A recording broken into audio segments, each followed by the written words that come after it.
Me pegaste una etiqueta antes de saber quién soy. Cuando me pusiste nombre, me condenaste a ser vos. Unos lugares que han sido para marcar, para poner etiquetas, para instalar identidades. Donde hay unos problemas desde el principio y que se podrían repensar a partir de propuestas como chicas y chicos, identidad y cuerpo. ¿Qué pasa? Cuando a los niños, a las niñas y no a los niñes, porque eso hay gente que le escandaliza, en el jardín infantil se enseña los niños tienen pene y las niñas tienen vagina. Ya ahí comenzamos a hacer daños sobre algunas que están ahí escuchando y que no sienten que eso funciona en sus cuerpos. Y que por lo tanto no resulta pertinente para muchos contar historias como hay chicas con vulva y chicas con pene, o hay chicos con vulva y chicos con pene. ¿Por qué? Porque se nos instaló desde otro poder muy fuerte en nuestro contexto, que es el de la biomedicina, que nos instaló la idea de la existencia solo de dos cuerpos con dos identidades, ¿sí? ¿Por qué no enseñarle los niños y las niñas son quienes tienen estas capacidades sin diferenciación, quienes tienen estas habilidades, ¿sí? Quienes tienen estos gustos, quienes tienen estos intereses, y más bien desde el quehacer de ellos y de ellas, como niños y como niñas, construir cómo son los niños y cómo son las niñas, para que vayan permitiéndose la posibilidad de ver que hay muchas formas de ser niños y niñas, como ellos y ellas son niños y niñas. Y que con ejemplos como estos podríamos llegar a la situación que se da en este cuento, Rinocerontes de colores. Rinocerontes de colores, que es de Yolanda Herranz Gómez, que es la historia de un poblado de rinocerontes, donde los cachorros de rinoceronte tenían que llegar en algún momento de su vida a decidir si iban a ser rinocerontos o rinocerontas. Y había tres amigos, donde uno de ellos, Rilke, no quiere ser ni rinoceronto ni rinoceronta.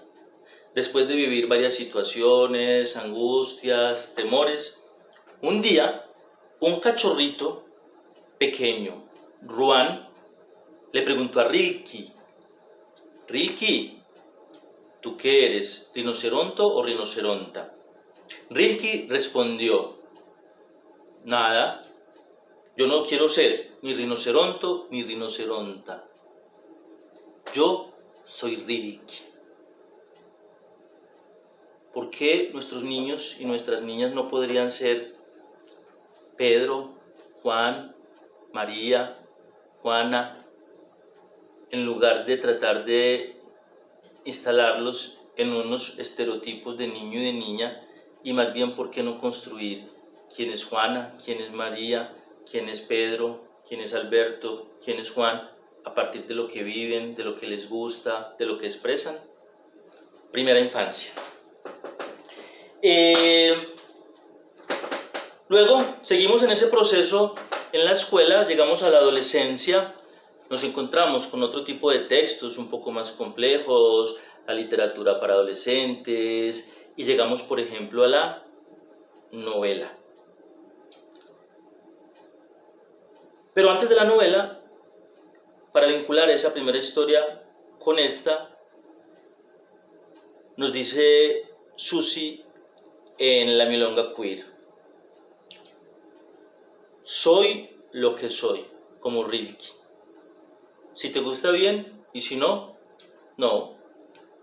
Lo importante es que yo pueda ser lo que soy. Además, con la institución y con las personas que se dedicaron, como dice en su poema, desperdiciaste tu vida viendo quién es rara o no. Pero lo más sorprendente es que creas que la rara soy yo. ¿Cómo transformar también ese asunto en la escuela, en la educación? Porque siempre estamos buscando otredades, siempre estamos buscando algo, lo diferente, pero siempre pensando que lo diferente es lo otro, que es la otra persona. No que vivimos y convivimos en medio de las diferencias, ¿no?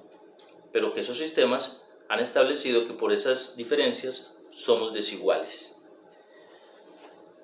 Bien, entonces, cuando hablamos de adolescentes, de literatura, de novela, se acude mucho a Billy Elliot, por ejemplo. Pero a mí me gusta acudir a una mujer que tiene unos escritos fabulosos y que sería interesante que pudieran llegar a manos de adolescentes o en la secundaria, en el bachillerato, y que es, por ejemplo, Orlando, la novela Orlando. Y es muy interesante porque entonces Orlando, en la primera línea dice, oigan, él, porque no cabía duda sobre su sexo. Orlando en el siglo XVII, nace en el siglo XVII y es él, y no había duda sobre su sexo. Pero resulta que en el siglo XVIII ese Orlando se duerme, y cuando vuelve, cuando despierta es Orlando, pero es ella.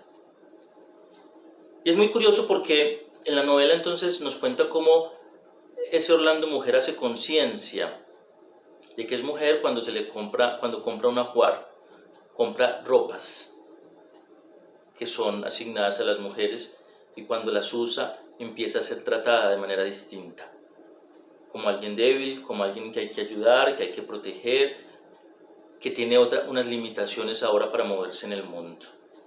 Y entonces es cuando Virginia Woolf dice, o a través de la voz de Orlando, cosas como, después de eso, de vivir eso, dice, cielos, pensó, qué tontas nos hacen, qué tontas somos.